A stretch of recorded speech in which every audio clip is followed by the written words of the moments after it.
আজকের আমার টপিক হচ্ছে আমরা বসবো কেমন ভাবে। অনেককেই আমরা বলতে শুনি, এই পড়তে বসেছিস বা কোনো একটা কাজ করতে ল্যাপটপে স্ট্রেট হয়ে বস, স্ট্রেট হয়ে বস, স্ট্রেট না।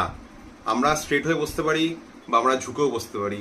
আমাদের যেরকম বডি পশ্চার থাকে আমরা সেই অনুযায়ী স্ট্রেট হতে পারি বা আমরা ঝুঁকে বসতে পারি। এটা কিন্তু আমাদের ওপর ডিপেন্ড করে না, এইটা আমাদের জেনেটিক্সের ওপর বা আমাদের পশ্চারের ওপর ডিপেন্ড করে। তো সুতরাং আমরা স্ট্রেট হয়ে বসতে পারি বা আমরা ঝুঁকেও বসতে পারি, এটার মধ্যে কোনো প্রবলেম হবে না। কি দেখবে উল্টোটা হয়, যে যদি আমরা আমাদের পশ্চার যেরকম থাকে তার এগেনস্টে গেলে, যে আমাদের পশ্চার যদি আমরা একটু ঝুঁকে বসে পড়াশোনা করি বা আমরা ল্যাপটপে কাজ করি বা যাই করি, আমরা যদি স্ট্রেট হয়ে বসি তখনই কিন্তু আমাদের কোমরে পিঠে ব্যথাটা বেশি হয়। কারণ আমাদের যেটা ছোট থেকে অভ্যেস হয়ে আছে পশ্চারে, তার এগেনস্টে আমরা চলে গেলে তখনই কিন্তু আমাদের প্রবলেমটা হবে।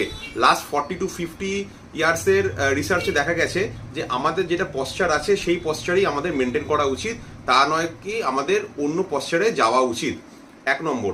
2 নম্বর হচ্ছে আমরা এইটা করতে পারি যে আমরা যদি অনেকক্ষণ ধরে ঝুঁকে বসে থাকি তখন একটু আমরা স্ট্রেট হতে পারি, বা আমরা যদি স্ট্রেট হয়ে বসার প্রবণতা থাকে তাহলে একটু আমরা নিচু হতে পারি, বা যদি পায়ের ওপর পা তুলে বসি সেটাকে নিচে করতে পারলাম। মানে পশ্চার আমরা 10-15 মিনিট 20 মিনিট ছাড়া ছাড়া আমরা একটু চেঞ্জ করতে পারি, যেটা কিনা আমাদের শরীরের জন্য একটা হেল্প করবে।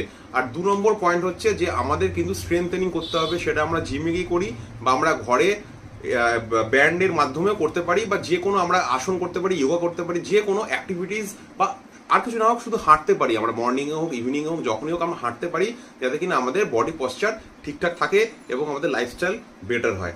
হোপ তোমাদের এটা হেল্প করবে। Thank you so much.